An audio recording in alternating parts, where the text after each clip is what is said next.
महात्मा गांधी के जीवनी से हम छात्रों को एक चीज जरूर सीखने को मिलती है कि उन्होंने ये जो अहिंसा का मार्ग दिखलाया पूरे देशवासियों सहित पूरे दुनिया को, वह आज भी जीवंत रूप में हमें दिखने को मिल जाती है।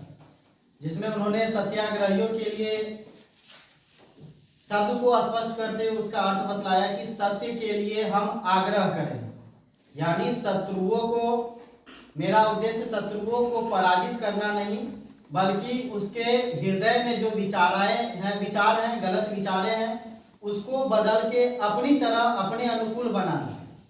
तो ये एक बहुत बड़ी बात उन्होंने कह दी, जिसका उपयोग अगर हम छात्र जीवन में आज करें तो बहुत प्रकार की जीवनें बर्बाद होने से बच सकती है। इसका एक छोटा सा उदाहरण हम एक देना चाहेंगे कि दो शब्द आती है, एक अभिमान और एक अपमान। अभिमान होता है जिसको हम लोग दूसरे भाषाओं में गर्व कहते हैं, और अपमान जिसको हम लोग लज्जित महसूस करते हैं।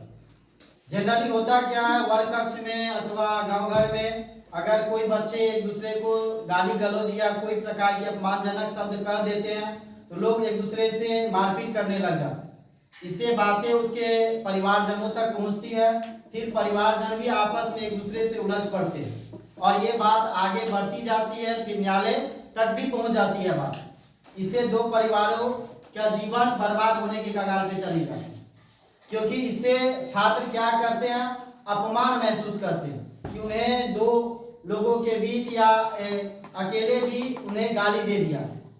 जबकि मेरे विचार से अपमान और अभिमान यह नहीं है छात्रों के लिए।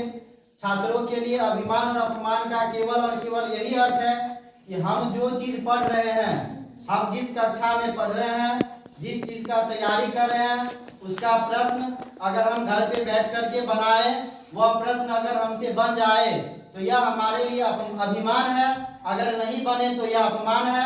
हमारे परिवारों का अपमान है, विद्यालय का अपमान है। आपके परिवार में जो आपके खून में जो आपके परिवारों का खून दौड़ रहा है, उसका अपमान आप कर रहे हैं।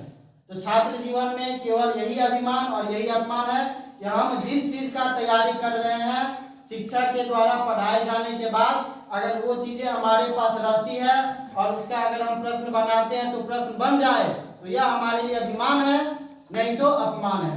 गांधी जी के जीवन से हम छात्रों को यह जरूर सीखना है।